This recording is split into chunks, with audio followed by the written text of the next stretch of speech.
Salam sukacita untuk kita semua, di mana saja berada. Tuhan memberkati. Dalam video ini saya akan menyajikan tentang teknik merumuskan tujuan pembelajaran menggunakan rumusan A, B, C, D. Marilah kita mengikuti pemaparan ini dengan sebaik-baiknya. Tujuan pembelajaran adalah pernyataan mengenai tingkah laku yang harus dimiliki oleh peserta didik setelah proses pembelajaran berlangsung. Di sini yang ditekankan adalah tingkah laku yang harus dimiliki oleh peserta didik yang menjadi fokus dari tujuan pembelajaran. Nah, rumusan tujuan pembelajaran ini harus merujuk pada kompetensi dasar atau yang lazim kita sebut KD yang hendak dicapai. Nah, tujuan pembelajaran ini harus dinyatakan dalam pernyataan yang spesifik yang nantinya dapat digunakan sebagai kerangka bagi kegiatan pembelajaran yang hendak dilakukan. Nah, untuk merumuskan tujuan pembelajaran ini, kita merujuk pada pendapat Robert Bolt Frank Meiger yang menyatakan tujuan pembelajaran itu dalam rumus ABCD, yaitu audience, yang kedua behavior, yang ketiga condition, dan yang keempat adalah degree. Maka disingkat menjadi rumusan ABCD. Nah, sedikit saya menjelaskan tentang Robert Gottfried Meiger ini. Ini dia adalah seorang psikolog dan penulis terkenal berkebangsaan Amerika Serikat. Beliau lahir pada tanggal 10 Juni 1923 dan wafat pada usia yang ke-98. Jadi sedikit perkenalan tentang Robert Gottfried Meiger ini supaya kita sedikit memahami tentang sosok Robert ini. Mari kita lanjut. Nah, yang pertama akan kita mendalami atau kita bahas adalah rumusan A, yaitu audience. Nah, rumusan A itu adalah akronim atau singkatan dari audience. Secara harafiah, audience itu dari bahasa Inggris yang berarti pendengar. Nah, dalam konteks pembelajaran, audience adalah kelompok yang menjadi sasaran tujuan pembelajaran. Nah, dalam pembelajaran yang berlangsung di kelas ini, audiens adalah peserta didik atau murid sekolah dasar, murid SMP, murid SMA, dan murid SMK, tergantung jenjang pendidikan di mana kita mengajar. Maka semua peserta didik ini kita menyebutnya sebagai audiens atau simbol A. Yang kedua adalah rumus B. Rumus B ini yang dimaksudkan adalah behavior. Itu secara harafiah yang berarti perilaku atau sikap yang harus dimiliki oleh siswa selama proses pembelajaran berlangsung. Nah, dalam konteks pembelajaran, behavior ini adalah perilaku yang diharapkan muncul sebagai hasil belajar. Maka perilaku ini dirumuskan dari dua hal, yaitu kata kerja dan objek. Nah, jadi saya ulangi lagi, perilaku ini terdiri dari dua kata, yaitu kata kerja dan juga objek. Nanti kita akan menjelaskan lebih lanjut nanti. Dirumuskan dalam bentuk KKO. Jadi menyangkut perilaku ini kita rumuskan dalam bentuk KKO, yaitu kata kerja operasional. Nah, menyangkut kata kerja operasional ini kita merujuk pada teori Benjamin Samuel Bloom atau Anderson. Jadi KKO ini mulai dari level 1 sampai level 6. Kita masih ingat bahwa level 1 itu adalah mengingat, itu simbolnya C1, memahami C2, menerapkan itu C3, menganalisis itu C4, terus menilai itu C5, dan mencipta itu C6. Nah, dari rumusan ini kita memilih KKO sesuai dengan levelnya masing-masing, mulai dari 1 sampai 6 ini. Kita kenal dengan soal itu, tujuan atau soal penilaian itu kita kenal dengan istilah LOTS dan HOTS. Jadi LOTS itu Low Order Thinking Skill, terus HOTS itu High Order Thinking Skill. Tapi itu nanti kita akan menjelaskan lebih lanjut pada saat kita menulis itu bentuk soal atau instrumen penilaian. Itu nanti pada video yang berikutnya. Nah, contoh KKO misalnya kita menggunakan kata menyebutkan, kata menjelaskan, kata menyusun, memprediksi, membandingkan, membuat, terus menginventarisasi, menjelaskan, dan sebagainya. Itu kata kerja yang dipakai karena dia bersifat operasional, yang bisa diukur, yang bisa ditakar, yang bisa diuji, yang bisa dinilai. Jadi kita menggunakan dengan kata kerja operasional. Yang ketiga itu adalah C. C itu ada itu singkatan dari condition atau kondisi yang secara harafiah berarti keadaan atau situasi atau kondisi selama pembelajaran berlangsung. Nah, dalam pembelajaran ini, condition ini adalah persyaratan yang harus dipenuhi agar behavior atau sikap ini yang diharapkan dapat tercapai. Nah, contoh dari rumusan condition ini adalah sebagai berikut. Yang pertama, setelah menonton tayangan video tentang.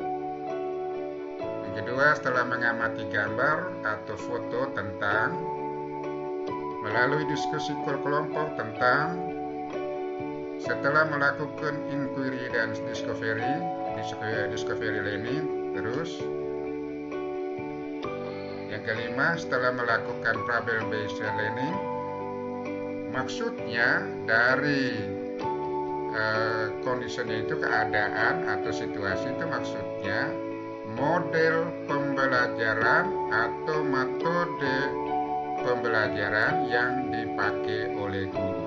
Jadi saya ulangi lagi, yang dimaksud dengan rumus C atau simbol C ini adalah model pembelajaran atau metode pembelajaran yang dipakai guru selama proses pembelajaran berlangsung. Metodenya banyak ya, model pembelajaran juga banyak.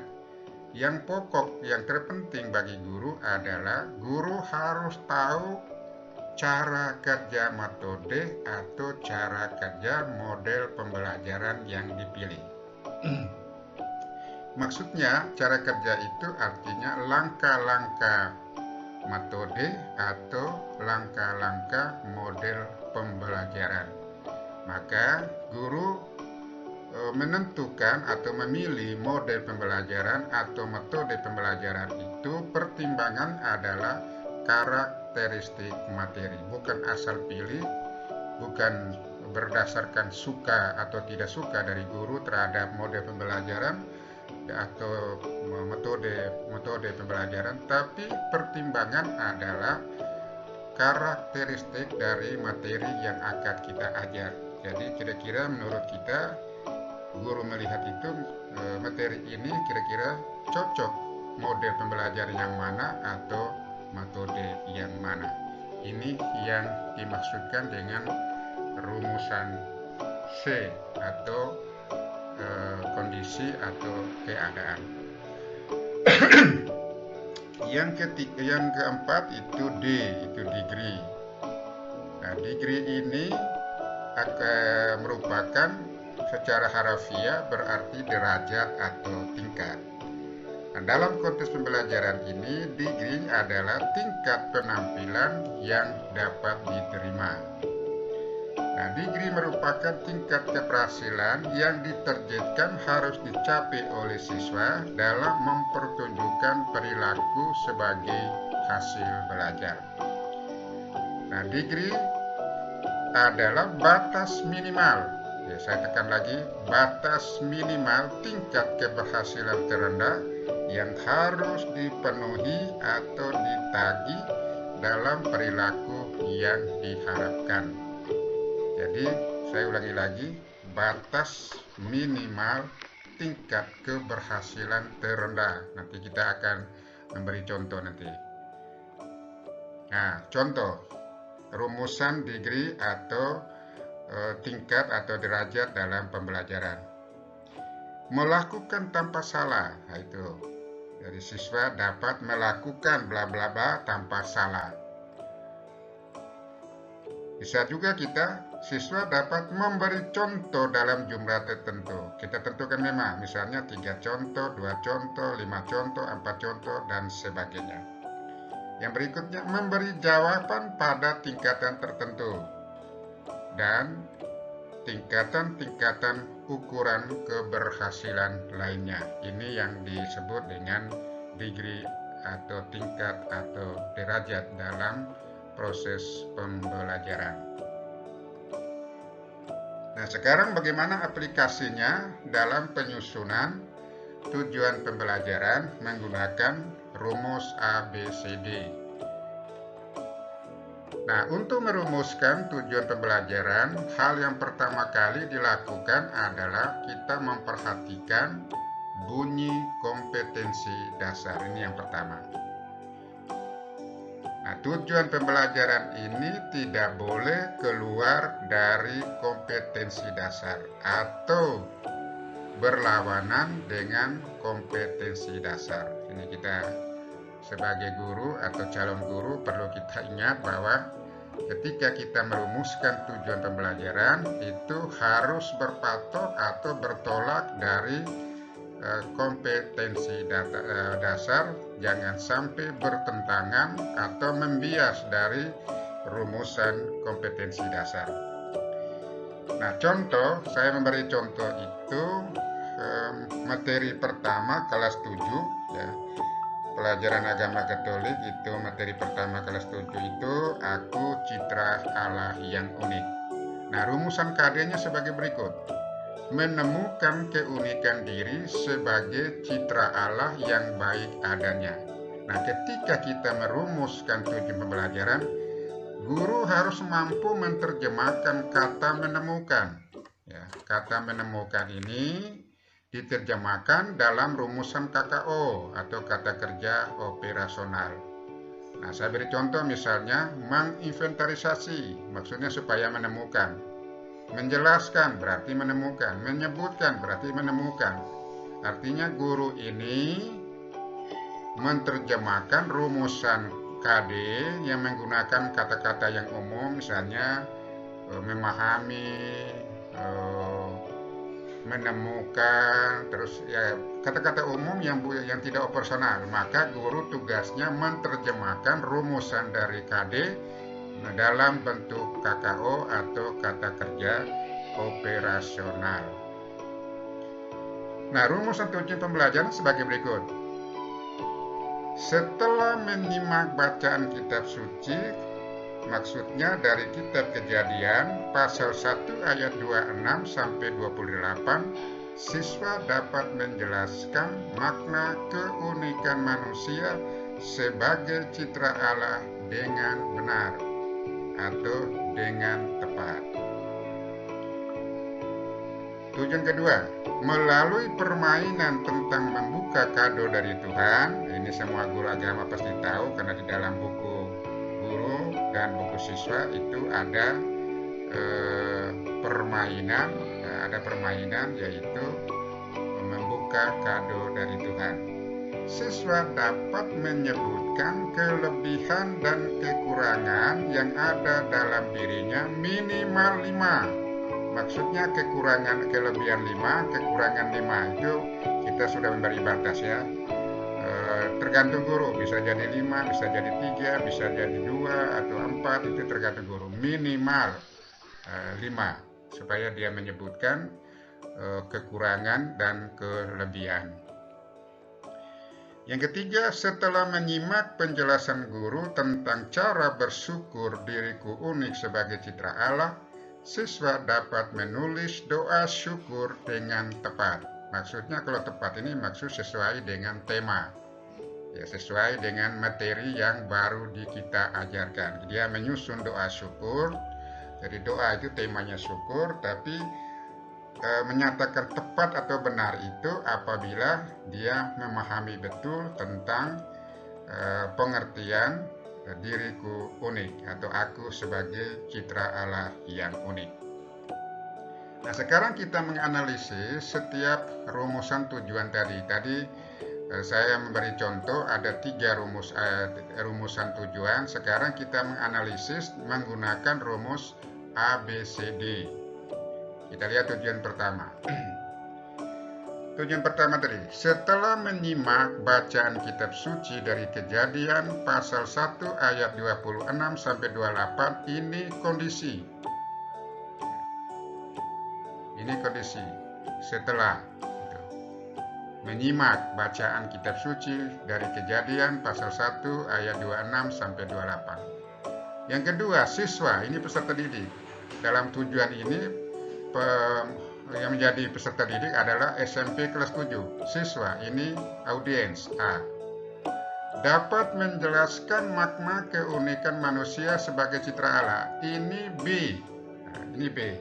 Tadi sudah dijelaskan, B itu ada 2, yaitu kata kerja dan objek. Nah, kata kerjanya di sini adalah menjelaskan. Objeknya adalah makna keunikan manusia sebagai citra Allah. Saya ulangi lagi tadi, simbol B atau behavior ini atau sikap atau perilaku ini ada 2, yaitu kata kerja dan objek. Nah, sekarang kita lihat, kata kerja adalah menjelaskan, objek itu adalah makna keunikan manusia sebagai citra Allah. Lalu dengan benar, ini D, degree, ya. Jadi mereka menjelaskan dengan benar atau dengan tepat, ini tingkatnya atau derajat yang bisa kita ukur. Nah, sekarang kita lihat tujuan yang kedua. Melalui permainan tentang membuka kado dari Tuhan, ini kondisi, ya, keadaan yang harus terjadi dalam proses pembelajaran dalam kelas melalui permainan tentang membuka kado dari Tuhan. Siswa, itu peserta didik, itu adalah audiens. Dapat menyebutkan kelebihan dan kekurangan yang ada dalam dirinya. Ini B, ya, behavior B. Sudah kita tahu tadi bahwa ada 2, yaitu KKO, kata kerja, dengan objek. Ini kata kerjanya menyebutkan. Objeknya adalah kelebihan dan kekurangan yang ada dalam dirinya. Terus minimal 5, itu adalah degree. Jadi ada derajat, ada target, minimal 5. Tergantung guru, mau 6, mau 10, terserah. Tergantung dari guru, kita merumuskan. Supaya ada ukurannya. Dia bisa menyebut berapa. Mau 5, ke 3, ke 10, kan terserah dari guru menentukan pada saat dia menyusun tujuan pembelajaran. Yang ketiga, setelah menyimak penjelasan guru tentang cara bersyukur diriku unik sebagai citra Allah, siswa dapat menulis doa syukur dengan tepat. Nah, sekarang setelah menyimak penjelasan guru tentang apa? Tentang diriku unik sebagai citra Allah, ini C, kondisi. Siswa A, audiens, dapat menulis doa syukur. Nah, ini B. Nah, kata kerjanya menulis, objeknya doa syukur, ya, dengan tepat. Ini degree. Dengan tepat, tadi sudah saya jelaskan, maksudnya doa syukur yang ditulis itu sesuai dengan pemahaman siswa tentang keunikan diriku sebagai citra Allah. Ini rumusan berdoa cara pertama. Sekarang kita melihat, saya memberikan beberapa contoh merumuskan tujuan pembelajaran bervariasi, sangat tergantung dari kreativitas seorang guru. Nah, saya akan contoh merumuskan tujuan pembelajaran. Ini materi saya ambil di materi SMA, itu kelas 1 tentang aku pribadi yang unik, atau materi 1 untuk kelas 10 untuk SLTA. Nah, kompetensi dasarnya ini 3.1, memahami diri dengan segala kemampuan dan keterbatasan. Ini saya tidak menjelaskan lagi, kode 3.1 kan sebagai guru sudah paham gitu ya. Kita guru semua sudah paham. Itu kalau 3.1 sudah semuanya mengerti. Memahami diri dengan segala kemampuan dan keterbatasan. 4.1 yaitu melatih diri dengan segala kemampuan dan keterbatasan. Ini kompetensi dasar. Nah, sekarang tujuan pembelajaran seperti ini rumusnya. Ada cara yang ini. Yang pertama, melalui pendalaman kisah tentang Lena Maria. Ini sudah semua guru tahu karena ada di buku siswa dan ada di buku guru untuk tingkat SLTA. Peserta didik mampu menyadari keberadaan dirinya dengan menyebutkan minimal 4 kemampuannya dan keterbatasan. Nah, saya menyampaikan kepada kita, jangan mengecoh dengan menyadari. Menyadari kan tidak personal, ya. Maksudnya ini penjelasannya dia menyadari keberadaan dirinya, lalu KKO-nya menyebutkan minimal 4 kemampuan dan keterbatasan. Nah, ini seringkali kita kecoh dengan kata menyadari, karena ini tidak bisa diukur, ya. Ini bukan kata kejawab personal ini. Jadi KKO-nya di sini menyebutkan. Oke, kita lanjut. Yang kedua, dengan mendalami tes kitab suci dari kitab Kejadian pasal 1 ayat 26 sampai 31, peserta didik mampu menjelaskan dengan benar bahwa dirinya unik sebagai anugerah Tuhan. Yang ketiga, dengan merefleksikan keunikan dirinya, peserta didik mampu membuat doa syukur dengan benar. Kita lihat lagi contoh yang kedua. Ini materinya diambil dari SMP kelas 7, materi pertama. Nah, tadi contoh juga saya ambil dari SMP kelas 7, tapi saya melihat itu di sini saya ulangi lagi bahwa ketika kita merumuskan tujuan ada bermacam-macam model, ya, kita merumuskan tujuan. Nah, sekarang kompetensi dasarnya 3.1, menemukan keunikan diri sebagai citra Allah yang baik adanya. 4.1, menyusun doa dan mengungkapkan rasa syukur atas dirinya sebagai citra Allah yang diciptakan baik adanya. Nah, sekarang merumuskan tujuan pembelajaran. Melalui model pembelajaran dengan menggunakan problem-based learning, peserta didik mampu menginventarisasi ciri-ciri yang menjadi seorang disebut unik minimal 3. Menjelaskan sikap-sikap yang muncul dalam menghadapi keunikan beserta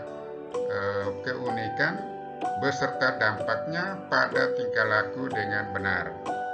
Menjelaskan dengan benar tentang makna manusia sebagai citra Allah berdasarkan Kejadian pasal 1 ayat 26 sampai 28.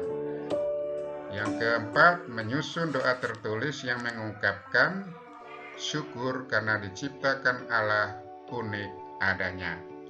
Nah, dalam pertemuan di Jakarta itu peserta itu ada 2 kelompok, ada 2 pendapat. Jadi kelompok yang pertama menyatakan kita merumuskan tujuan berdasarkan urutan A, B, C, D. Terus ada kelompok yang kedua menyatakan tidak perlu berurutan. Bisa jadi A duluan, bisa jadi C duluan, bisa jadi D duluan, tergantung kreativitas guru. Pada akhirnya semua peserta itu sepakat bahwa memang tidak harus berurutan A, B, C, D. Nah, contoh ini, Melalui model pembelajaran menggunakan problem based learning, berarti dia mulai dari C, dan C ini memayungi semua tujuan di bawah. Berarti dia dalam materi ini dia menggunakan satu model pembelajaran, yaitu problem based learning. Ya, lalu disusul dengan A, yaitu peserta didik. Lalu mampu melalui D, menginventarisasi ciri-ciri, terus ini memasuk D, ini B. Ya, jadi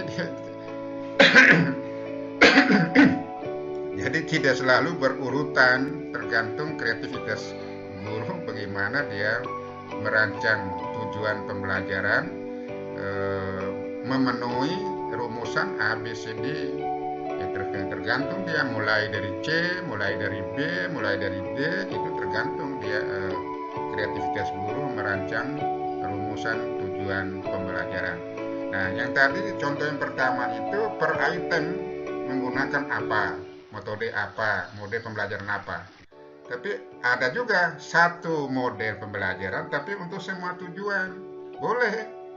Ya, bisa juga menggunakan beberapa tujuan, bisa juga satu tujuan atau satu metode atau satu model pembelajaran. Tergantung guru.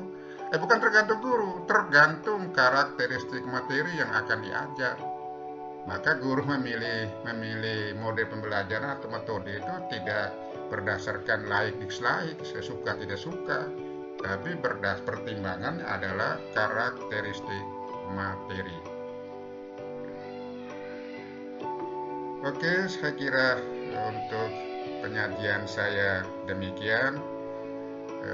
Lebih kurangnya saya mohon maaf, dan kalau ada yang memberikan tanggapan, saya siap untuk memberi tanggapan supaya kita saling belajar, supaya kita merumuskan tujuan pembelajaran dengan baik, supaya pewartaan kita kepada siswa kita ya sungguh-sungguh mengena di hati mereka, sehingga mereka bisa mengalami suatu kelahiran baru dari roh bakat pewartaan kita. Salam sukacita Tuhan bagi kita semua di mana saja berada. Tuhan memberkati. Amin.